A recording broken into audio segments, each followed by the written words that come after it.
let me share 5 powerful, yet also uncommon decisions that you can make today. And I invite you to make these decisions as we go.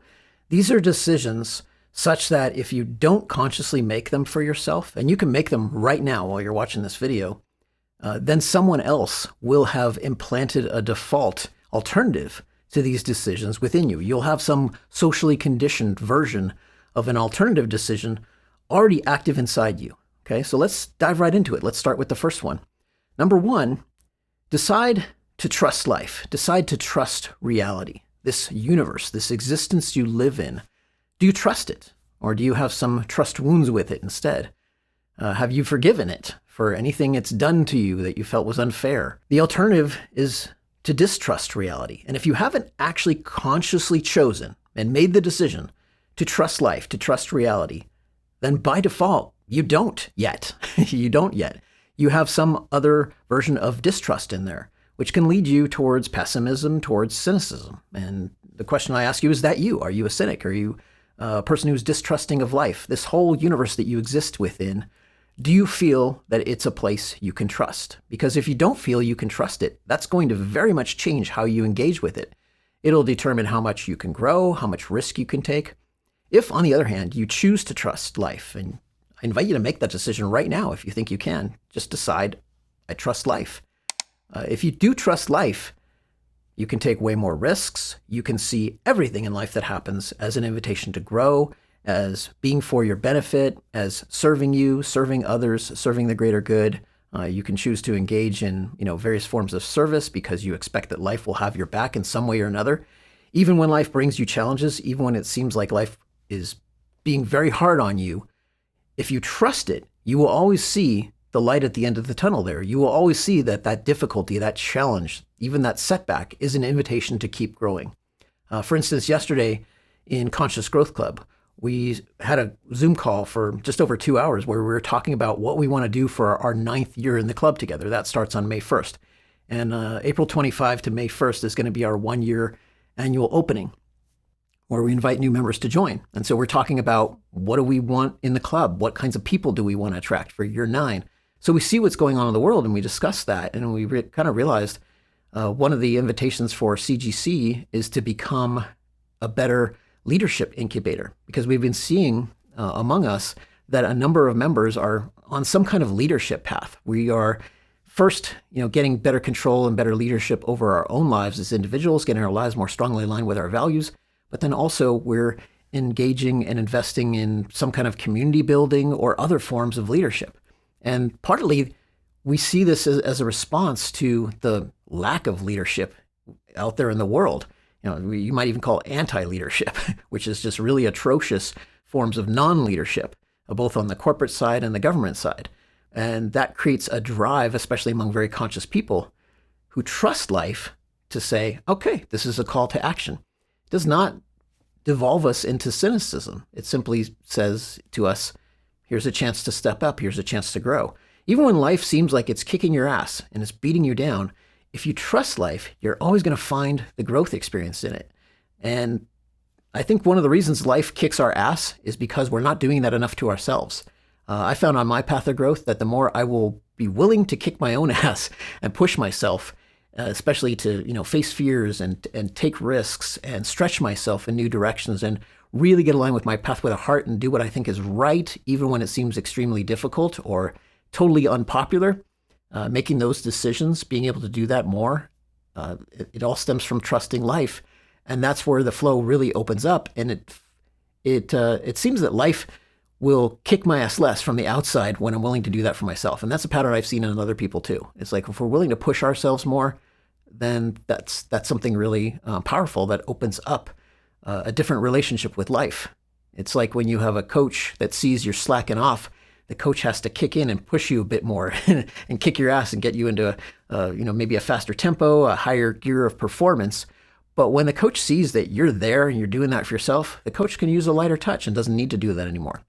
And so there's a similar kind of relationship that evolves with reality. When we trust it, we will know that even when it's kicking our ass, it's for our own good. Second one is be an instigator. Okay, this is a form of being a leader. Choose to be someone who starts things, not just a talker. One thing, from having worked in the self-development field and run a business in this field for more than 20 years now, I've seen again and again is that many, many, many people who are interested in self-development are just dabblers. They just want to read about it. They just want to talk about it, but they don't really want to do shit. They barely do anything. They barely lift a finger to actually improve their lives.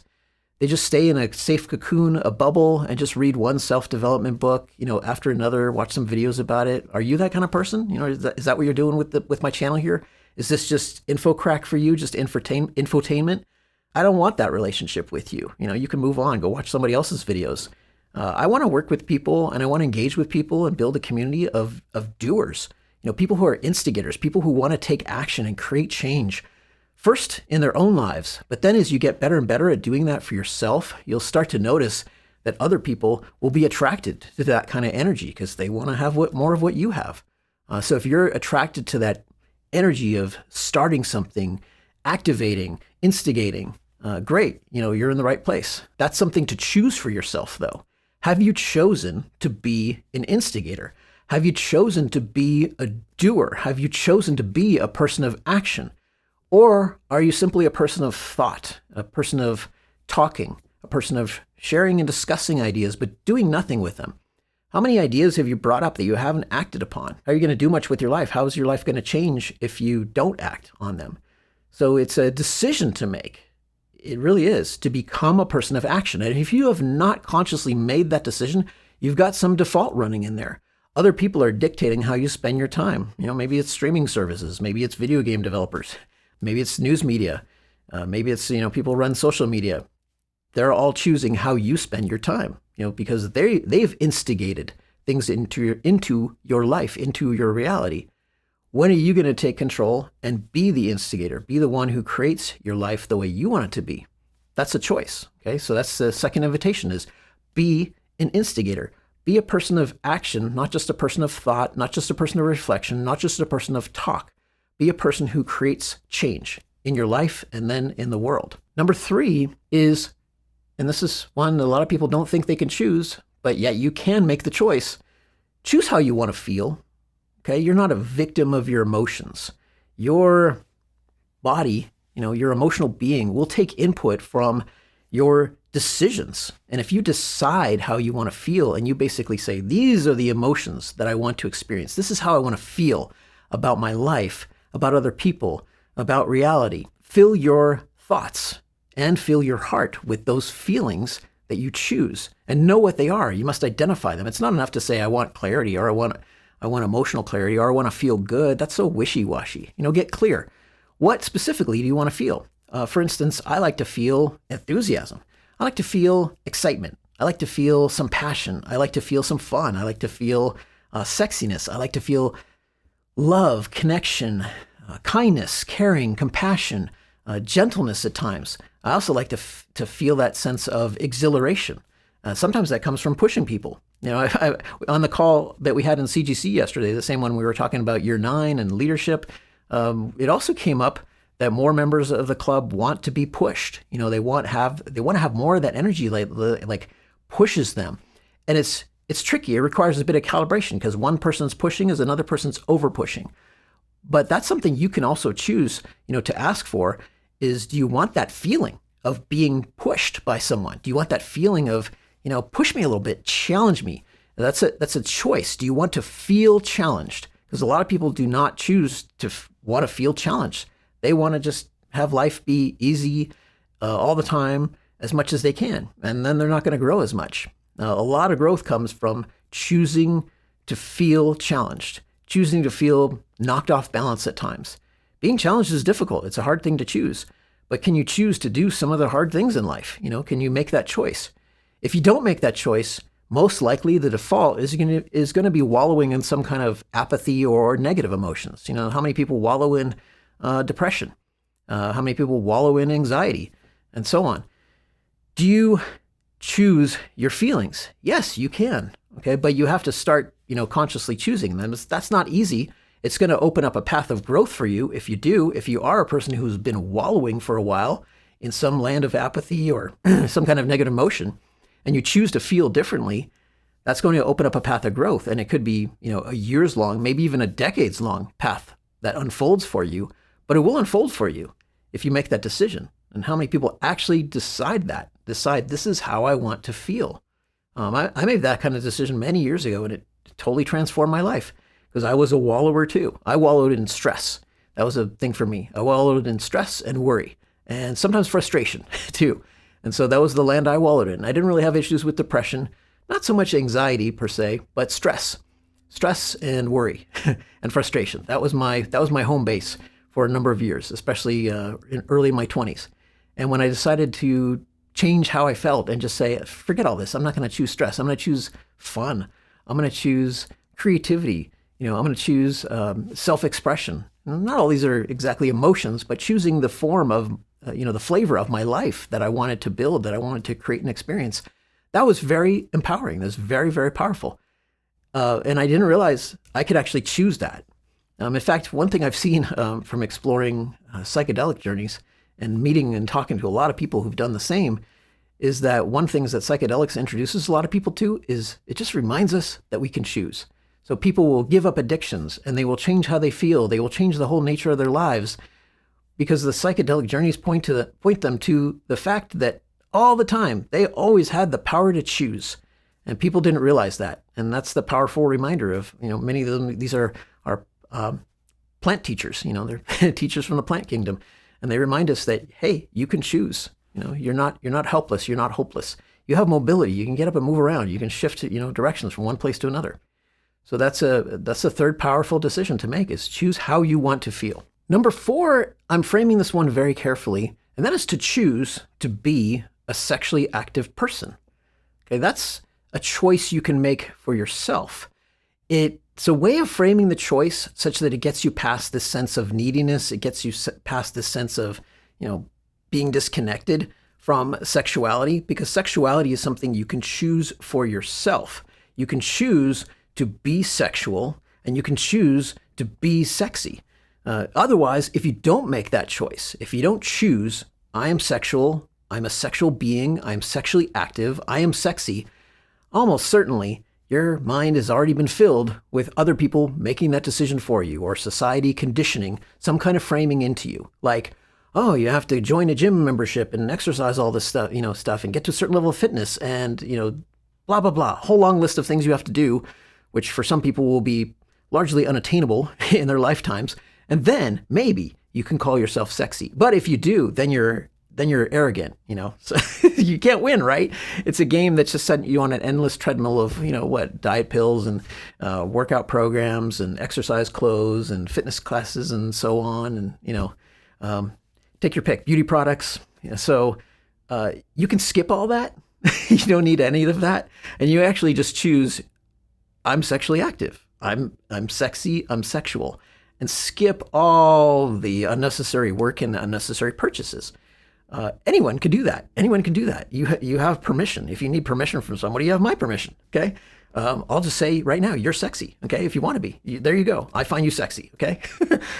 Don't let someone else's voice take up residence in your mind, writing your biography for you about, your relationship with sexuality.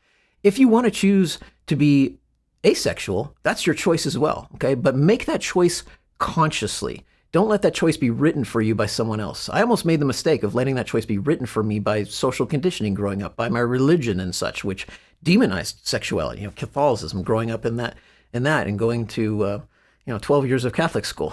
So such a big part of my life, and the story was being written for me. And at some point, I had to basically start scribbling and crossing out that story and write my own.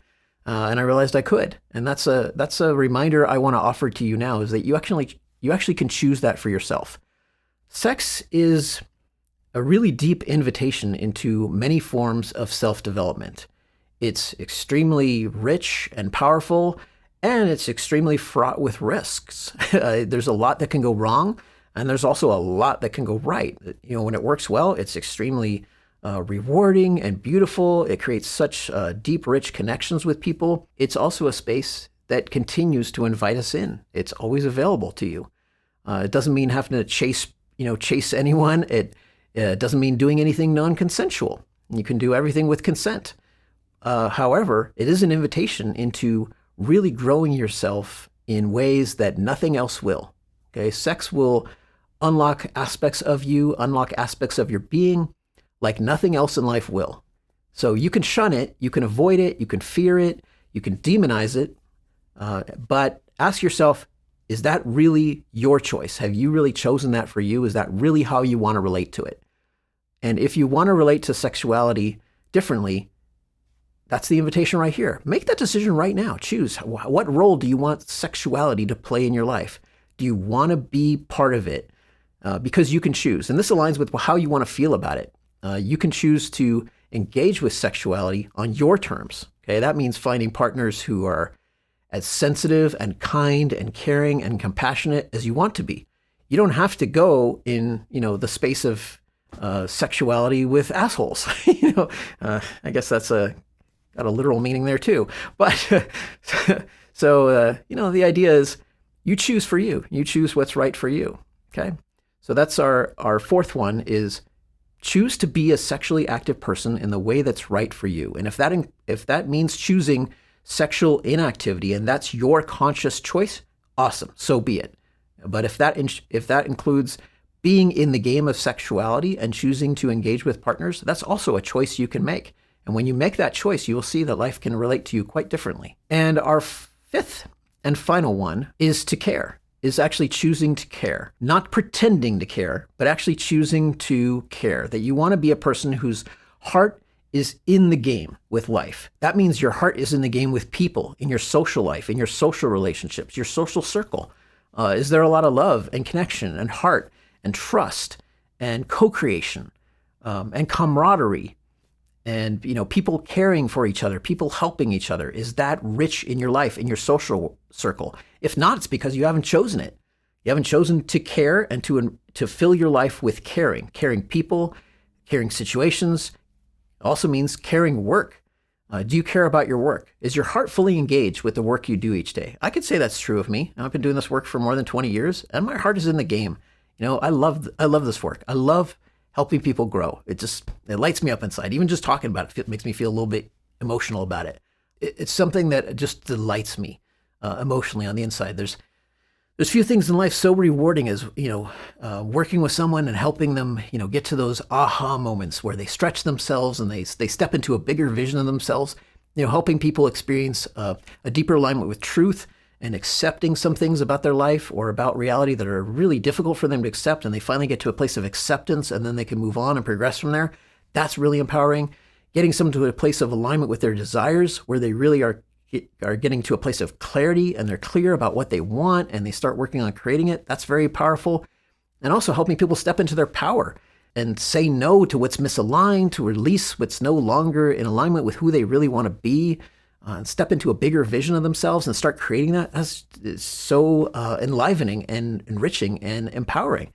There's something that just unfolds so differently in life when you choose to care. When you choose also to stop engaging with things that you really just don't care about, that don't engage your heart. Do your best not to let your life get filled with analogs to caring. That job that you don't really care about, that takes up space in your life, that you're doing to pay the bills and such, that you don't really engage fully with your heart energy, with caring. You're not really excited to be there. You're not enthusiastic about it. You're not passionate. You're not infusing your work with kindness and, creativity and energy. That becomes an analog for caring. It means it's not caring. It's some other false substitute for it.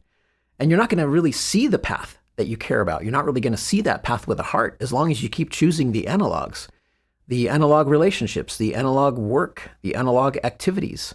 So get rid of those analogs in your life. Get rid of the analogs to caring. That's one of the first steps is shed that first, release that, purge that from your life, say no to that.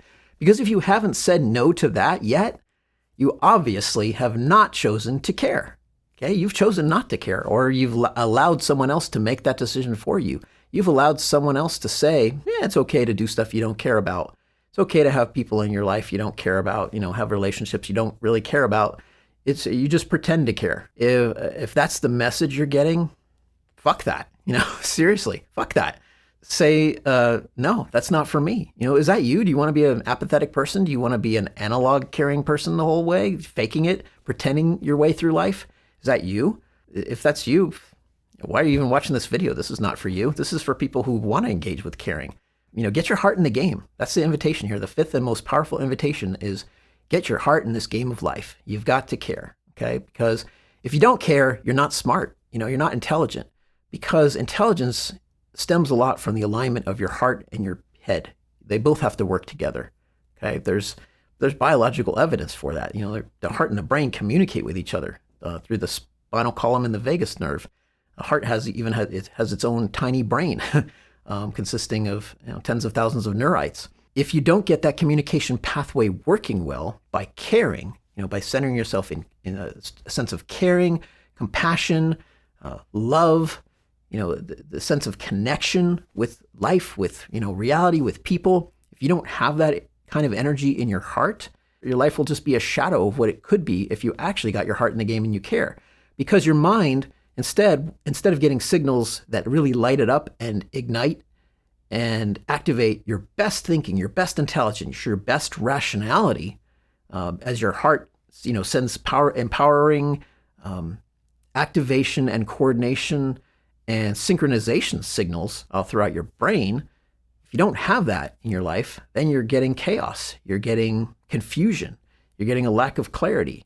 Okay, if you feel confused and uncertain about what to do, if you struggle to get clarity, it's not something you're going to figure out up here with more rationality so much. It's something you're going to have to feel your way into here with more caring, more moving towards what you care about. So that's your final choice here, to choose to care, to choose to get your heart in the game of life, and realize that your head, your rational thinking, is really here to serve your path with the heart. It's not here to give you that path with the heart. Okay, you've got to feel your way and choose your way into that path with the heart. Okay, and then you can use your thinking to really open up that path and fully explore it.